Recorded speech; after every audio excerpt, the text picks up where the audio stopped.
ಕೃತಜ್ಞತೆಗಳು. ಯಾಕಂದರೆ ಇವತ್ತು ನಮ್ಮ ರಾಜ್ಯದ ಉಪಮುಖ್ಯಮಂತ್ರಿಗಳು ಮತ್ತು ಒಕ್ಕಲಿಗ ಸಮಾಜದ ಅಗ್ರಗಣ್ಯ ನಾಯಕರಲ್ಲಿ ಒಬ್ಬರಾಗಿದ್ದ ಡಿ.ಕೆ.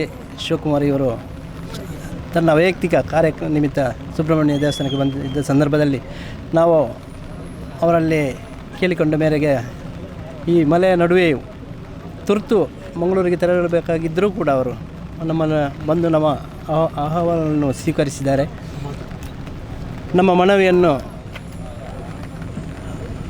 ಸ್ವೀಕರಿಸಿ ಅವರು ನನ್ನ ವೈಯಕ್ತಿಕ ನೆಲೆಯಲ್ಲಿ ನಂದು 25 ಲಕ್ಷ ನಾನು ಕೊಡ್ತೇನೆ, ಮತ್ತು ಸರಕಾರ ವತಿಯಿಂದ ಏನೆಲ್ಲ ಆಗಬೇಕು ನಿಮ್ಮ ನಿರೀಕ್ಷೆ ನಾವು 5 ಕೋಟಿಯ ಒಂದು ಬೇಡಿಕೆಯನ್ನು ಇಟ್ಟಿದ್ದೇವೆ ಸರಕಾರ ವತಿಯಿಂದ. ಮತ್ತು ಪಕ್ಕದ ಹೊಸಮಠ ಕೆಂಪು ಒಲೆ ತಾಗಿಕೊಂಡು ಈ ಜಾಗದಲ್ಲಿ ಪ್ರವಾಸೋದ್ಯಮ ಇಲಾಖೆಯಿಂದ ಬೋಟಿಂಗ್ ಅಥವಾ ದೋಣಿ ವಿಹಾರ ಅಂತ ಒಂದು ಪ್ರವಾಸಿ ಕೇಂದ್ರವಾಗಿ ಇದು ಮಾಡಬೇಕು ಅಂತ ಅವರಲ್ಲಿ ಒಂದು ಕಿಂಡಿ ಅಣೆಕಟ್ಟು ಮಾಡಿ ಕೃಷಿಗೂ ಪ್ರವಾಸೋದ್ಯಮಕ್ಕೂ ಆಗುವಂಥ ಒಂದು ಕಾರ್ಯಯೋಜನೆಯನ್ನು ಮಾಡಬೇಕು ಅಂತ ಹೇಳಿದಾಗ ಅದಕ್ಕೆ ಎಲ್ಲವನ್ನು ಮಾಡುವ ನೀವು ಸರ್ಕಾರ ವತಿಯಿಂದ ನನ್ನಿಂದ ಏನಾಗಬೇಕು ಅದೆಲ್ಲ ನಿಮಗೆ ಸಹಕರಿಸುತ್ತೇನೆ, ನೀವು ಬೆಂಗಳೂರಿಗೆ ಬನ್ನಿ ಅಂತ ಹೇಳಿದ್ದಾರೆ. ಅದೇ ರೀತಿ ಧರ್ಮಸ್ಥಳ ಮತ್ತು ಸುಬ್ರಹ್ಮಣ್ಯ ಇಲ್ಲಿ ಪ್ರವಾಸಿಗರು ಬರುವಲ್ಲಿ ಇಲ್ಲಿ ವಿಹಾರಕ್ಕೆ ಅಂತೇಳಿ ಯಾವುದೇ ಜಾಗ ಇಲ್ಲಂತೆ ಎಂಬುದನ್ನು ಅವರಿಗೆ ಮನವರಿಕೆ ಮಾಡಿದ್ದೇವೆ. ಮತ್ತು ಒಟ್ಟು ಬಜೆಟ್ನ ಮೊತ್ತ ಎಷ್ಟು ಅಂತ ಕೆಲವು ನಾವು 15 ಕೋಟಿಯ ಬಜೆಟ್ ಅಂದಾಜನ್ನು ಅವರಿಗೆ ಎಲ್ಲವನ್ನು ವಿವರಿಸಿದ್ದೇವೆ. ಅವರು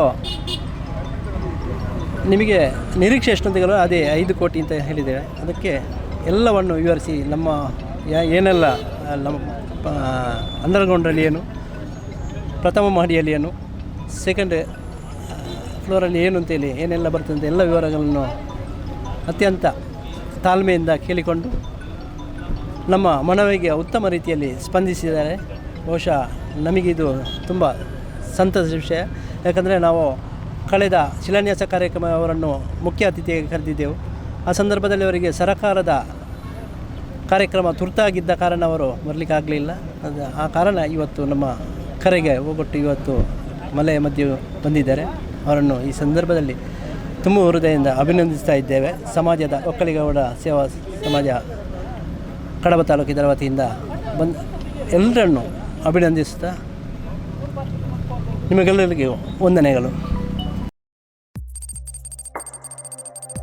ವಸ್ತುನಿಷ್ಠತೆ, ವಿಶ್ವಾಸಾರ್ಹತೆ, ನಿಖರತೆಗಾಗಿ ನೋಡ್ತಾ ಇರಿ ನ್ಯೂಸ್ ಪುತ್ತೂರು, ಜನಮನದ ಪ್ರತಿಧ್ವನಿ.